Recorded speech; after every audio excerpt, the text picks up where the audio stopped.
Welcome back to the Deep Dive. Today we are taking a stack of source material that, and I really don't say this lightly, just completely dismantles one of the most persistent myths of the 20th century.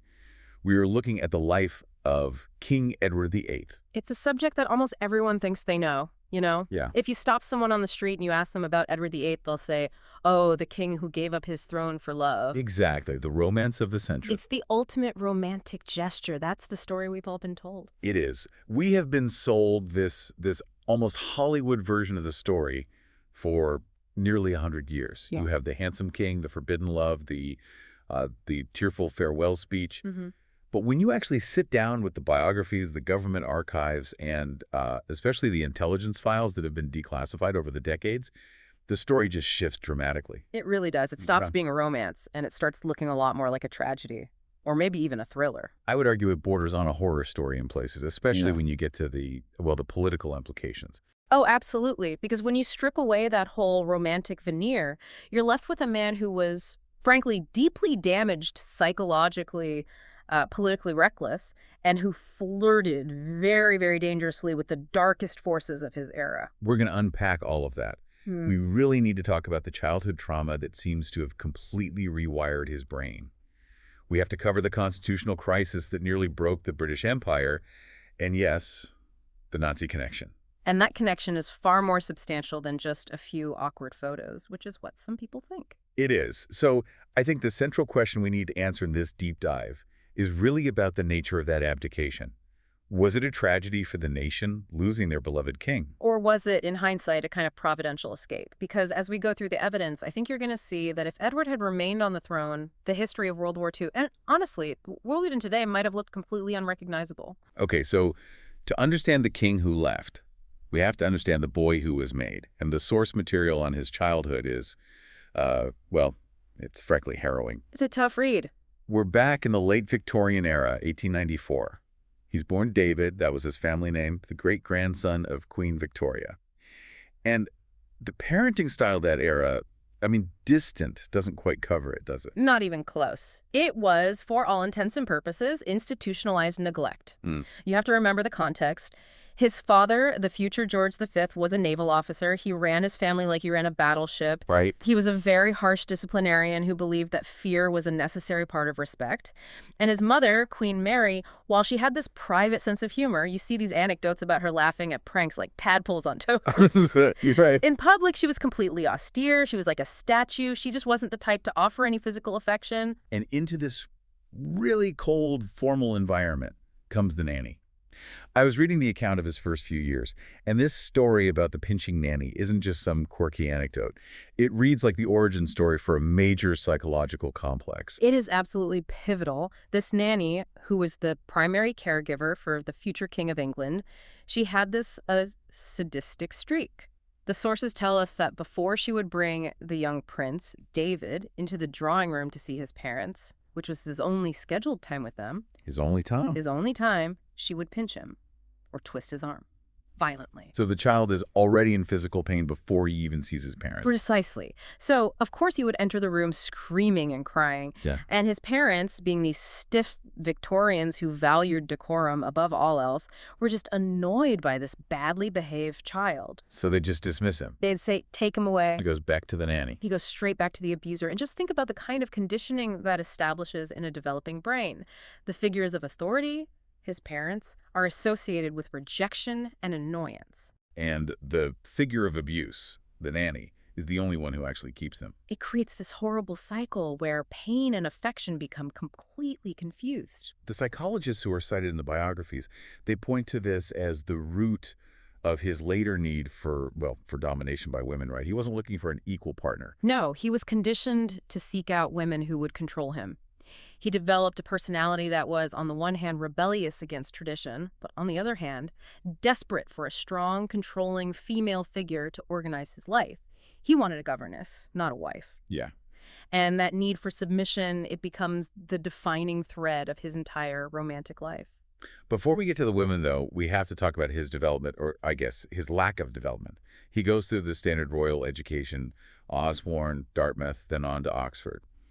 But reading the reports from his tutors, there's this recurring theme. It wasn't just that he wasn't book smart. He seemed almost incapable of deep thought. He was intellectually incurious. That's probably the most polite way to put it. At Oxford, he attended Magdalen College, but he left after 8 terms without any degree, no qualifications whatsoever. The president of the college even noted that he would never be bookish. But it's more than just not liking books, isn't it? As a prince, and certainly as a future king, your entire job involves reading state papers. Constantly. It involves understanding the nuances of the Constitution, of foreign policy. The sources all suggest he just never developed the discipline to sit in a chair and focus on a complex problem for more than a few minutes at a time. He had this frantic energy. He was brilliant at the surface level stuff, the handshakes, the smiles, the small talk. He could charm anyone. But no depth. Absolutely no depth. And that becomes incredibly dangerous when you are the head of state. He relied on his intuition and his charm rather than on actual knowledge. Speaking of charm, we can't ignore the World War I era. This is really where the myth of the People's Prince is born. He wanted to fight, didn't he? He did, and you have to give him credit for that. His desire to serve was absolutely genuine. When war broke out in 1914, he was desperate to go to the front with the Grenadier Guards. But Lord Kitchener, the Secretary of State for War, had to be the adult in the room. That's right. He famously told the prince, "I don't care if you get killed, but I cannot have the heir to the throne captured." Right, it would be the ultimate hostage situation. Yeah. A propaganda disaster for Britain. Exactly. So he was banned from the frontline charges. But he spent the war visiting the troops, often getting very, very close to the danger zones. He saw the squalor of the trenches firsthand. And he won the Military Cross for it. He did, and the soldiers, they loved him for it. He wasn't sitting in a palace somewhere. He was out there in the mud with them. This created a bond between him and the veterans that lasted for decades. And that popularity just exploded in the 1920s. I think it's hard for us to grasp now because we have so many celebrities, but in the 1920s, he was the global superstar. Oh, there was no one bigger. He was the most photographed person in the world. He was young, handsome, unmarried, the most eligible bachelor on the entire planet. He did 16 major tours of the empire between 1919 and 1935. He was the face of Britain. I read that note about American fashion, that American men were more interested in the cut of his suits than in their own president. If the Prince of Wales wore a Windsor knot or a certain type of sweater, The garment industry would sell out overnight. He was the first modern celebrity royal. He understood the camera. He understood branding. but there was a real dissonance, wasn't there, between the brand and the man? Well, the brand was modern, empathetic man of the people.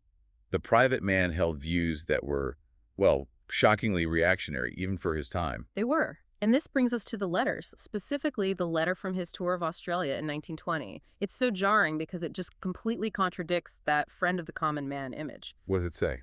It's a difficult read. He wrote privately about the indigenous Australians he encountered. He referred to them as the lowest known form of human beings. And, quote, the nearest thing to monkeys. That is just repulsive. It is, and it reveals this deep-seated racial prejudice. He believed firmly in the hierarchy of empire and in white superiority. So while he was out there shaking hands and smiling for the cameras, privately he held this real disdain for many of the people he was destined to rule. So his populism was more about vanity then, about being loved by the crowds. I think so. It was about adulation, not about actual respect for the people. So we have a prince who is vain, intellectually lazy, privately bigoted, but publicly adored. And as he enters his 30s, this rebel prince lifestyle starts to cause some real headaches for the establishment. He's partying in Paris, he's running with a fast set. And he's pursuing married women. This is the other psychological pattern that emerges. He had long affairs with Freda Dudley Ward and then Lady Furness, both of them married. The theory is that married women were safe, right, because they couldn't demand marriage. Exactly. They were safe, but they also represented a conquest. He was taking something that belonged to another man. It was part of the rebellion. But there was one moment where this recklessness almost caused a massive scandal years before Wallis. The Marguerite Alibert affair. This sounds like something out of a noir film. It really does. Marguerite Alibert was a very well-known Parisian courtesan. Edward had a passionate affair with her during the war and, like a fool, wrote her some incredibly indiscreet letters. What was in them? Letters that criticized the war effort, letters that criticized his own father, the king, just dynamite. So you flash forward a few years, and Marguerite shoots her husband, an Egyptian millionaire, dead at the Savoy Hotel in London. She murders him in London. Kills him, and she goes on trial for murder at the Old Bailey. The royal household is in a complete panic because she still has these letters. If she releases them, or if they're entered into evidence. The prince's reputation is absolutely ruined, and there is a lot of evidence to suggest a deal was struck. The palace worked behind the scenes, pulling strings to ensure her acquittal in exchange for the return of those letters. That is a staggering abuse of power, just to cover up a prince's indiscretion.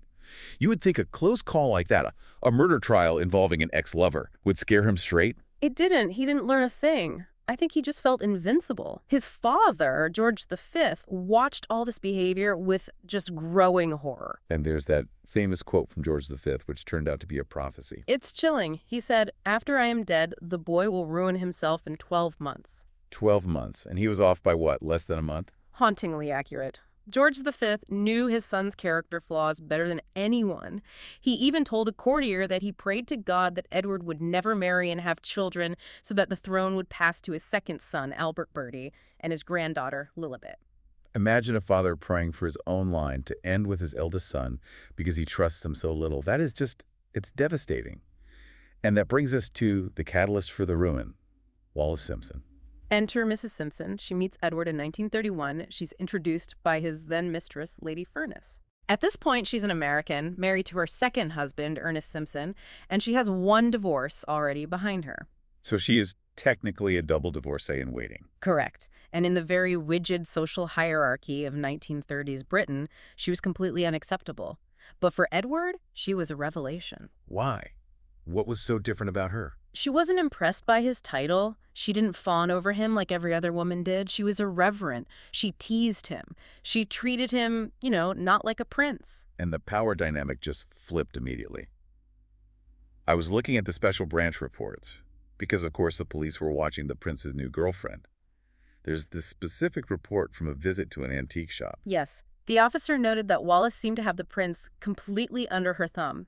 She would snap her fingers, tell him what to buy, tell him to stop fidgeting. And he loved it. He adored it. Witnesses described him gazing at her with this dog-like devotion. She became the mother figure, the nanny figure that he'd been craving his entire life. Exactly. She organized his life. She provided the discipline he couldn't provide for himself.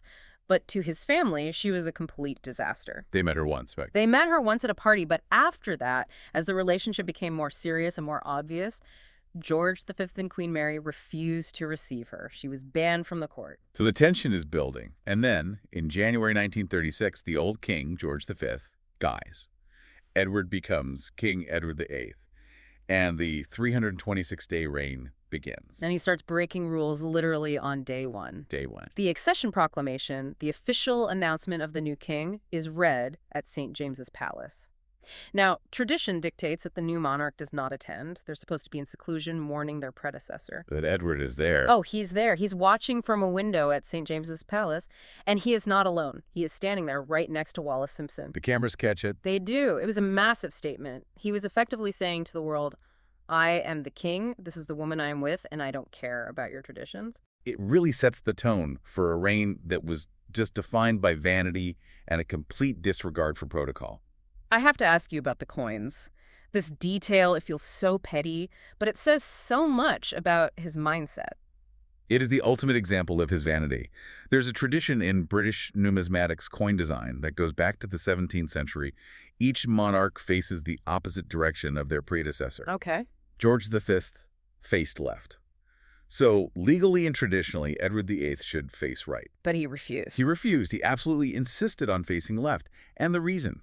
He preferred his profile from the left side. He thought it showed the parting in his hair better. You're kidding me. He broke a 300-year-old tradition for his hair part. He did, and the Royal Mint actually had to scramble to create these designs. The irony is, because he abdicated before the coinage could be mass-produced, very few were ever actually issued. So what happened with his brother, George VI? Did he face right? No, and this is the really fascinating part. George VI decided to face left as well. So he broke the tradition too? No, he faced left to maintain the tradition. He acted as if Edward had faced right, as if he was following him in the proper sequence. He effectively erased Edward's reign from the numismatic history. That is a subtle but absolutely brutal edit of history. It is. But while he's worrying about his profile on a coin, the actual work of being king is just falling apart. We touched on the red boxes earlier. Can you explain why this was such a security nightmare? The red boxes are the lifeblood of the British government. They contain the cabinet minutes, the Foreign Office telegrams, intelligence reports, the most sensitive secrets of the entire empire. The king is supposed to read them, sign them, and return them securely. And Edward. He was leaving them lying around.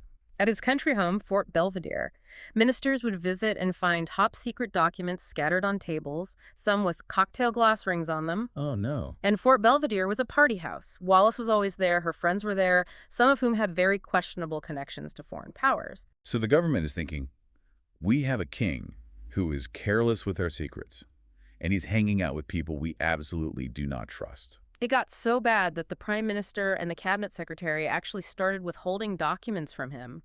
They stopped showing the king the most sensitive material. Just think about that. The government did not trust the head of state with the state's own secrets. The constitutional relationship was breaking down before the abdication crisis even formally began. And on top of that, he was dabbling in politics, wasn't he? The tour of the Welsh mining villages. This is a very famous moment, November 1936.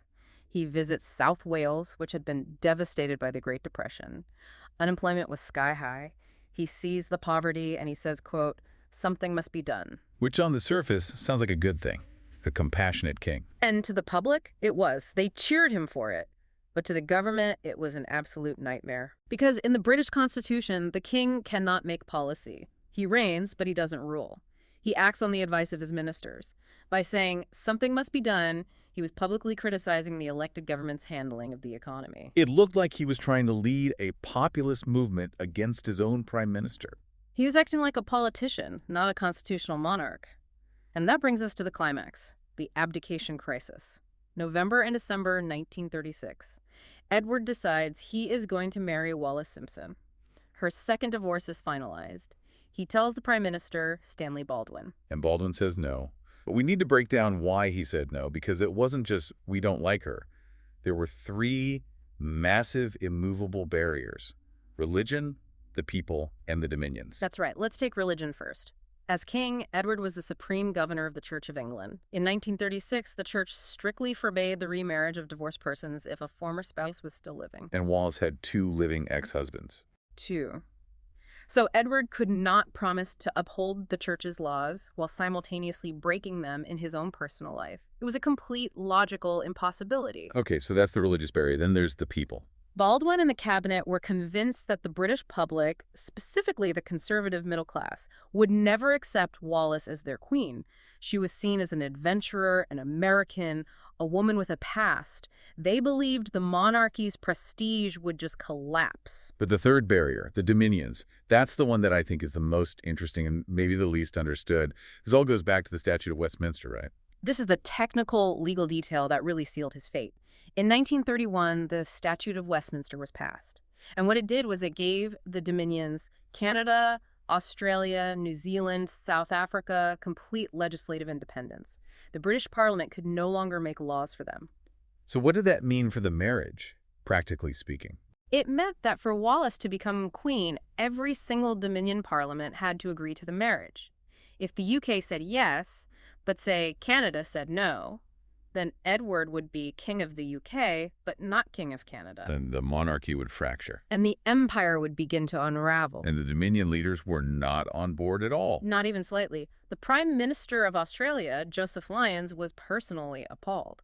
The Prime Minister of Canada, Mackenzie King, was a devout Presbyterian who found the whole idea morally repugnant. And the Prime Minister of New Zealand, Michael Joseph Savage, well, the story goes that when he was first consulted, he had never even heard of Wallis Simpson. He was just catching up on the gossip in real time. He was completely baffled. But once he understood the situation, he was a hard no. And when Edward was told about the opposition in the Dominions, his reaction was so telling. What did he say? He just dismissed Australia completely. He told Baldwin that there were not many people in Australia, and so their opinion didn't really matter. The arrogance is just breathtaking. He was their king, and yet he treated them as if they were completely irrelevant. It just shows how little he understood the job. He thought the crown was about him, his popularity, his desires. He didn't get that he was the keystone in a massive global legal architecture. So he tries to negotiate. He proposes a morganatic marriage. What does that actually mean? A morganatic marriage is where the king marries someone, but the wife does not take the title of queen. She might become the Duchess of Cornwall or something similar, and any children they have do not inherit the throne. It sounds like a reasonable compromise on the face of it. Winston Churchill actually supported this idea, didn't he? Churchill did. He was a romantic at heart and a friend of the king, and he wanted to keep him on the throne. But the cabinet and all of the dominions, they rejected it flat out. Why? They argued that the king's wife is the queen, by definition. You can't have a half-queen. It would permanently downgrade the status of the monarchy. So Baldwin delivers the ultimatum, the three options. Option 1, give up Wallis and remain king. Option 2, marry her against the government's advice. Which would trigger what exactly? The government would resign immediately. A general election would have to be called. The king would be dragging the monarchy into a partisan political fight against his own ministers. The neutrality of the crown would be destroyed forever. It would be a constitutional crisis of the highest order. And option 3. Abdicate. And for him, there was no choice. He couldn't give her up. His psychological dependence on her was too absolute. He told Baldwin, I am prepared to go. So on December 10th, 1936, at Fort Belvedere, the deed is done. His three brothers, Bertie, the future king, Harry, and George, are all there as witnesses. It must have been a somber, devastating atmosphere. Edward signed the instrument of abdication. In that single moment, he ceased to be the most powerful monarch on earth. He became a private citizen. And then, the broadcast. December 11th, the speech that launched 1,000 tea towels. I have found it impossible to carry the heavy burden of responsibility and to discharge my duties as king as I would wish to do without the help and support of the woman I love. It's brilliant rhetoric, you have to admit. Oh, it is. It's a masterpiece of spin. It framed a complete dereliction of duty as a noble sacrifice for love. It spun the narrative instantly. The public wept. They saw it as this great tragedy. But the people inside the room, the government, the family, they just felt relief. The problem was gone. But the problem wasn't gone. And this is where we enter the second half of the story, the half that turns this from a royal drama into a geopolitical thriller. Edward leaves England. He's made the Duke of Windsor. He marries Wallis in France in June 1937. And this is where the bitterness really sets in. Deeply. His brother, the new King George VI, forbade any member of the royal family from attending the wedding. That hurt Edward. But the real blow, the one that festered, was the title. The letters patent. Exactly. The king issued a legal decree, a letters patent, stating that while Edward would be styled His Royal Highness, Wallis would not. She was to be just the Duchess of Windsor. She was explicitly denied the HRH style. And this drove Edward absolutely crazy for the rest of his life. He was obsessed with it.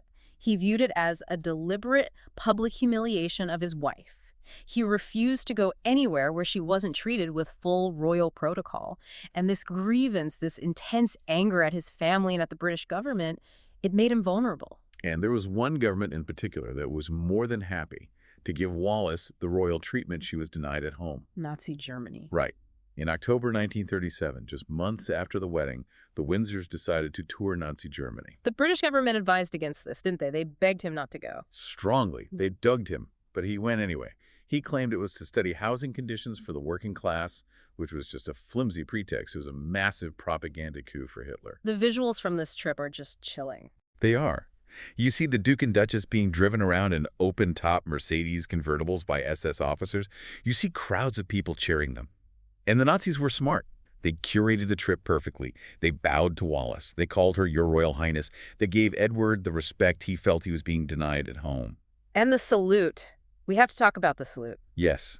There are photographs and newsreel footage of Edward giving a full Nazi salute. Not a casual wave. A stiff-armed, formal salute. Some apologists still try to say, oh, he was just being polite, following local custom. That just doesn't wash. He was a trained diplomat and a former king of England. He knew exactly what that symbol meant. It was an endorsement. And the tour culminated in a personal meeting with Hitler at the Berghof, his mountain retreat. They had tea with Hitler. They did.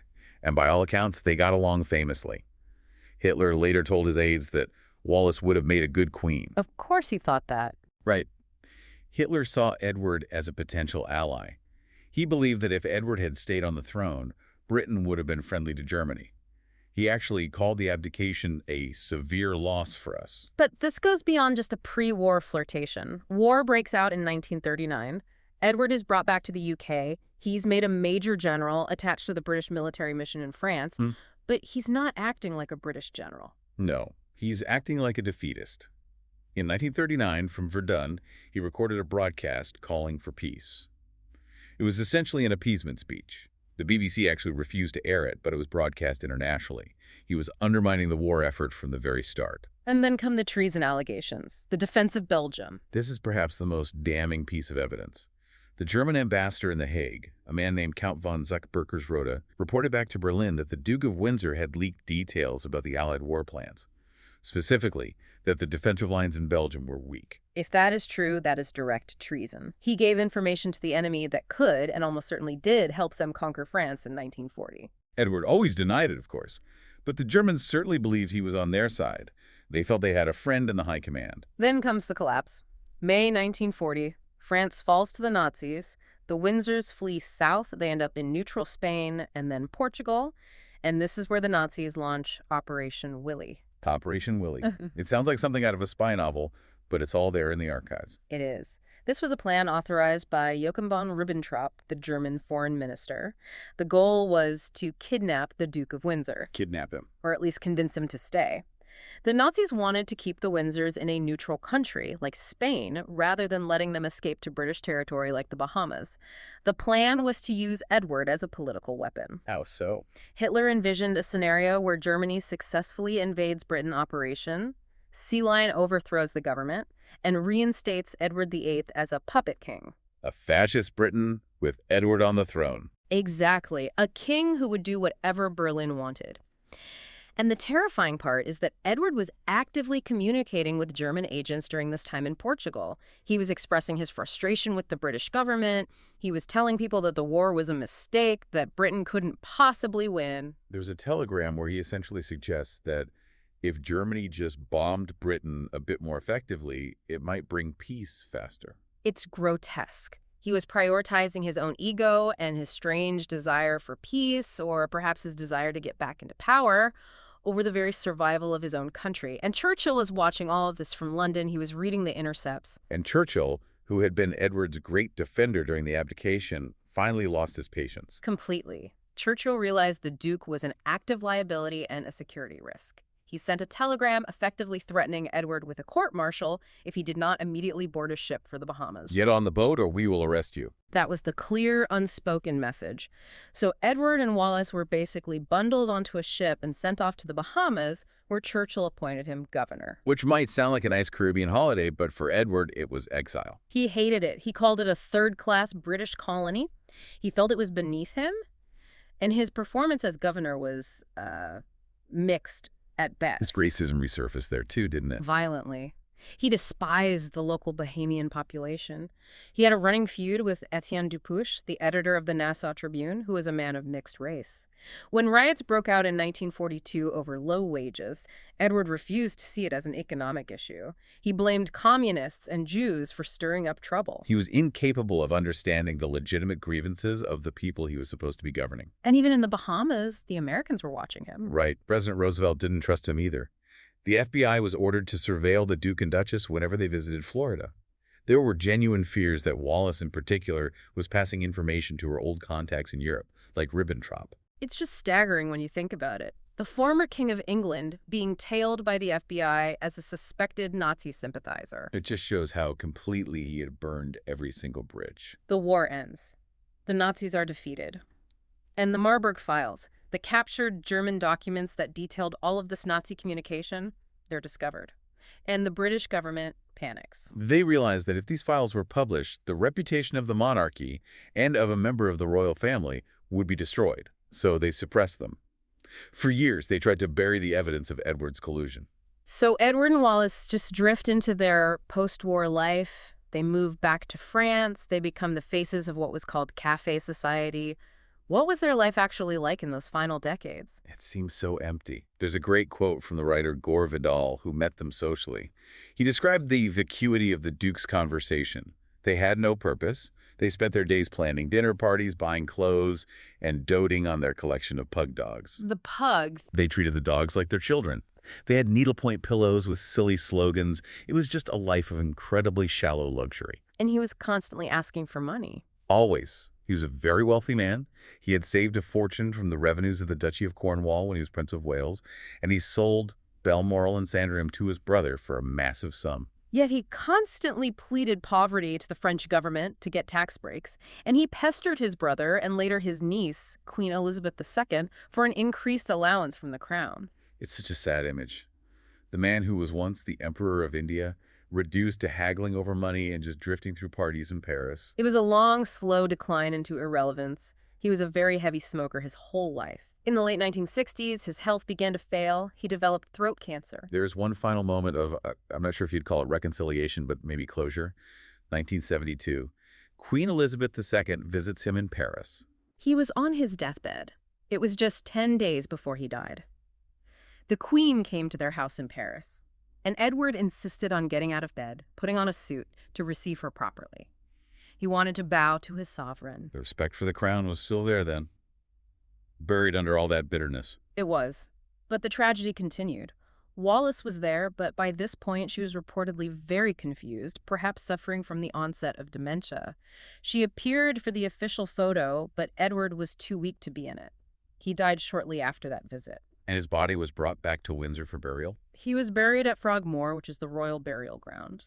Wallis lived for another 14 years, largely as a recluse, losing her mind before she was eventually buried next to him. So we circle all the way back to the mission of this deep dive, tragedy or escape. When you lay it all out like this, the childhood damage, the intellectual laziness, this susceptibility to domination, the vanity, and finally the willingness to collaborate with the Nazis, I think the verdict is pretty clear. It feels like an escape. The abdication was the greatest stroke of luck the British monarchy ever had. If Edward had been king in 1940, Britain might very well have sued for peace with Hitler.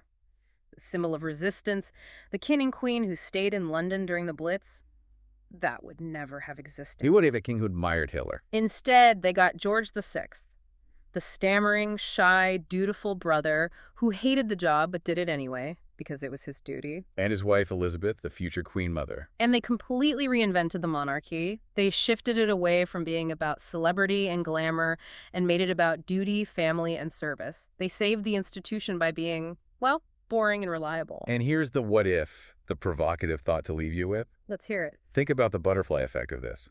If Wallis Simpson hadn't divorced her first husband, or if she hadn't walked into that party where she met Edward, he likely remains king. He appoints pro-appeasement ministers. He perhaps refuses to declare war in 1939. The Nazis conquer Europe. The Holocaust continues unchecked. The Soviet Union perhaps expands further west. It's a terrifying thought. The entire moral and geopolitical map of the 20th century hinged on the fact that one unstable man fell in love with a woman the establishment wouldn't let him marry. Our world exists because of that romance. A romance that was less of a fairy tale and more of a lucky break for democracy. Absolutely. That is a wrap for this deep dive on Edward VIII. It's a heavy one, but a really important one. We hope you never look at a coin or a royal wedding the same way again. Indeed. Thanks for listening. We'll catch you on the next deep dive.